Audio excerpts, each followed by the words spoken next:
Los procesos de colonización del derecho en las instituciones educativas del nivel superior.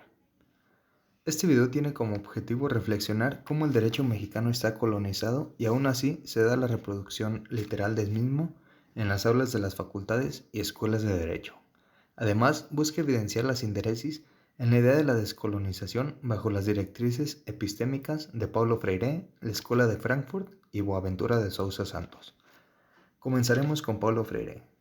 Este fue un pedagogo y filósofo el cual buscaba la liberación social del oprimido a través de la educación y sus modelos, mediante la adquisición de herramientas a través de las cuales el individuo tenga un pensamiento crítico con el cual logre su praxis, sea autónomo y entienda al mundo con su propio criterio antes que el discurso que lo explica, es decir, entender la realidad sobre la idealidad. Los modelos de educación universitarios que hoy tenemos en nuestro continente son los que hace muchos años establecieron los colonizadores europeos, en el caso de México, los españoles. Hablando de nuestro derecho, este es basado en un sistema jurídico contemporáneo romance. Para Freire, manipulación y conquista son expresiones de la invasión cultural y al mismo tiempo instrumentos para mantenerla. No son caminos de liberación, son caminos de domesticación.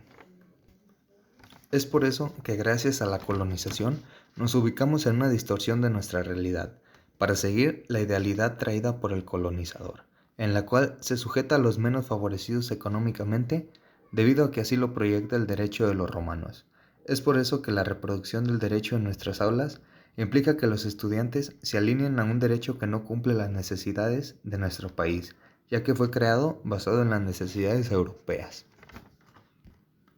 Esta aceptación mediante el estudio profesional del derecho implica la reproducción de los modelos de pensamiento de una sociedad esclavista, y si solo nos dedicamos a hacer ejercicios de aprehensión, alejados del análisis y la crítica en el sentido de evidenciar lo que no tiene buena intención para el bien común, para buscar su transformación, nunca obtendremos una evolución del derecho ni una descolonización. Para Paulo Freire, la sociedad alienada no tiene conciencia de su propio existir. Un profesional alienado es un ser inauténtico. Su pensar no está comprometido consigo mismo, no es responsable. El ser alienado no mira la realidad con criterio personal, sino con óptica ajena. Por eso vive en una realidad imaginaria y no en su propia realidad objetiva. Vive a través de la visión de otro país.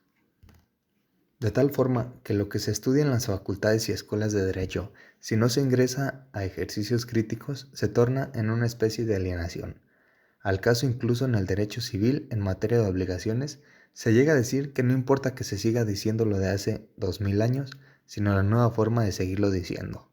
Esto implica pues que se trata de un dogmatismo exagerado que nos hace representar la postura de la clase dominante romana, que encuentra eco en la actualidad y su transitar por el tiempo, debido a que proporciona las prácticas de dominación bajo el entendido hipostático de que se trata de un derecho que pregona igualdad, la cual en puridad se ubica en el texto, no en la realidad. Para finalizar con Paulo Freire, nos dice que la conquista actual, la que no necesita el cuerpo físico del conquistador, se manifiesta en la dominación económica, en la invasión cultural, en la dominación de clases a través de una gran cantidad de recursos e instrumentos que utilizan los poderosos neoimperialistas.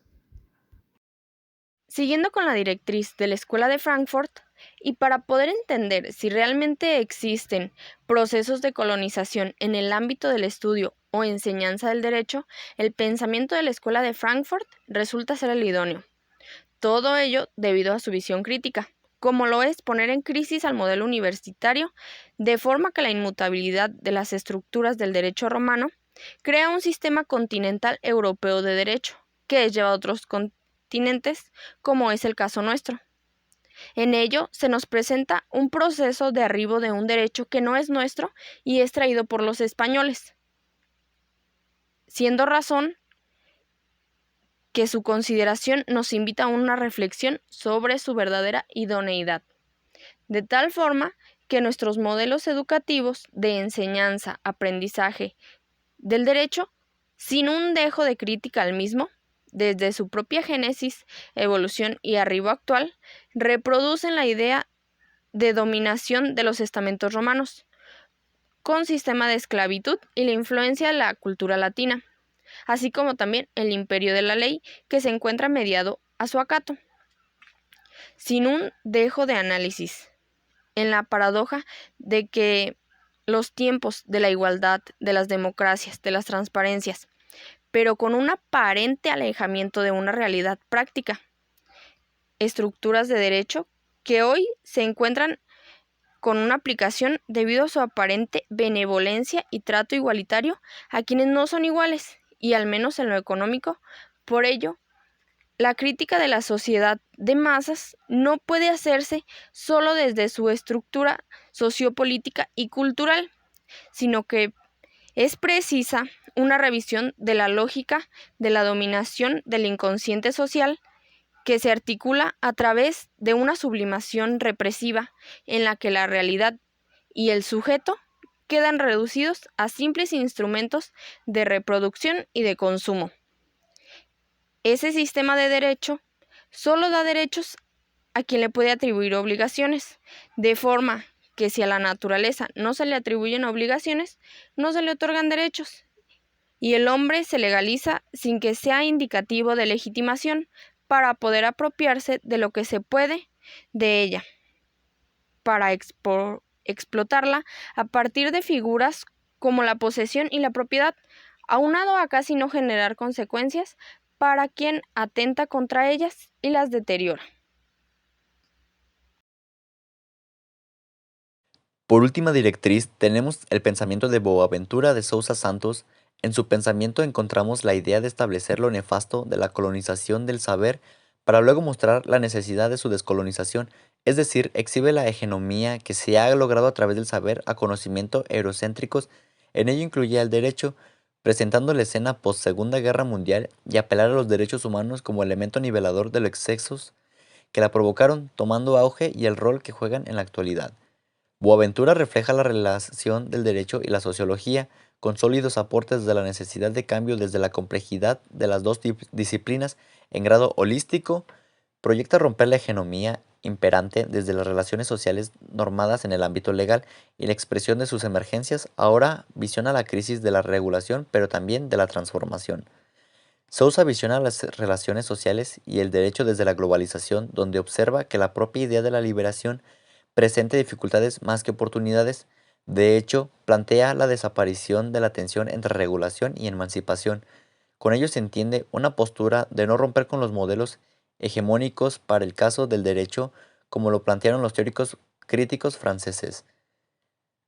Sousa Santos plantea sobre el concepto de la universalidad de los derechos humanos y en ello encuentra el aporte de entender la occidentalización de los mismos con su génesis europea. Se inclinan porque se parta de ahí a la idea de universalización. Sin embargo, en ello encontramos la colonización del derecho y su idea de descolonizar encuentra en los derechos humanos. Es la necesidad relacional de la que se viene hablando, que implica el permear de abajo hacia arriba, relativo al reconocimiento del colonizador respecto a las formas de vida y derechos de los colonizados, para buscar la armonía en la universalización de los derechos humanos. Se debe permitir un diálogo intercultural, pero con decisión de cada cultura respecto a lo que desea crear o adoptar y adaptar de la otra cultura. Se trata de una descolonización desde el reconocimiento de las culturas no están terminadas, la incompletitud deriva tanto de la colonizadora como de la colonizada. Por lo tanto, no es dable imponer ninguna como completa, como lo hizo la europea, que partió de la hegemonía y soslayar otro tipo de conocimientos y cultura. Todo esto referir la generación de nuevos conocimientos al respecto, formular teorías que contribuyan a la descolonización del derecho y generar un derecho ad hoc a nuestros requerimientos, antigente a nuestras ideas de desarrollo acordes con la realidad. Lo que se busca es la liberación jurídica derivada de una relación armoniosa entre las culturas, sus antecedentes, necesidades y futuro. La lucha debe ser perenne, pero amigable. La conquista de los derechos no debe incluir la inmersión ideológica de refinamiento de medios de dominación. Por eso la inclusión dialógica de la hermenéutica entre los saberes colonizados y colonizadores, la adopción del conocimiento que ha impuesto derivado de un análisis para su adaptación en función de los requerimientos de ambos, sin deshacer sus necesidades, esto se puede lograr a partir de un proceso de descolonización del derecho.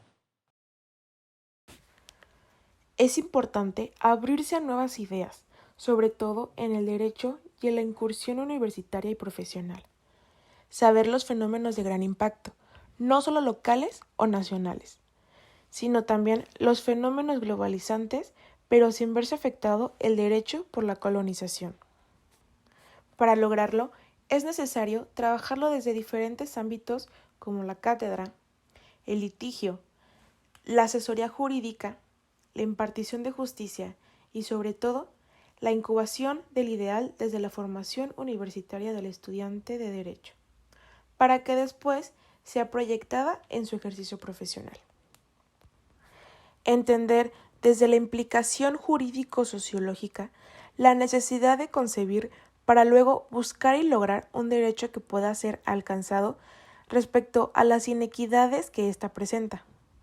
La mayoría del derecho privado, que dota de reglas de igualdad para los sujetos del derecho, sin que la realidad se pueda tener el mismo acceso o las mismas condiciones de posibilidad en la efectividad, incluso de conocer los derechos o asesorías al respecto. Es contrarrestar la hegemonía económica de quienes se ubican en un acceso total a esto, no por demeritar su situación, sino por mejorar las condiciones de vida en contravergencia a una sociedad más justa, y encontrar acercamiento al verdadero estado de bienestar que se pregona por el Estado y se supone garantiza el Poder Judicial. No visto de esta manera, el trabajo del Poder Judicial será la reproducción del estado de bienestar cantado de una idealidad, sin eco en realidad para todos los componentes sociales. Mientras más honesto lo presente el propio Estado, más eficaz será para la ideología dominante. Es por esto la necesidad de transformar el derecho logrando la descolonización por medio del ejercicio profesional y lograr mejorar en las relaciones sociales y en el medio ambiente visto desde una perspectiva local y de la globalización. El objetivo de la colonización en el derecho mexicano dentro del ejercicio profesional del abogado es repetir todos los conocimientos adquiridos y no generar conciencia ni abrir a un panorama crítico ni mucho menos reflexivo. Quien ahora ejerce el derecho solo lo estudió, aprendió y supo cómo aplicarlo en su ejercicio profesional. No visiona sus objetivos y si en realidad conlleva a la ventana icónica del positivismo, el bien común, mucho menos cuando se obtiene que tal reproducción literal del objeto de estudio le permite. El estudiante de Derecho, en su ejercicio profesional, debe tener presente que es un ente de nuevas ideologías jurídicas que ayuden a la creación de un derecho que atienda las necesidades propias de su cultura y su ejercicio profesional refuerce las necesidades propias de esta misma, pues en el derecho mexicano se toma la idea del derecho romano.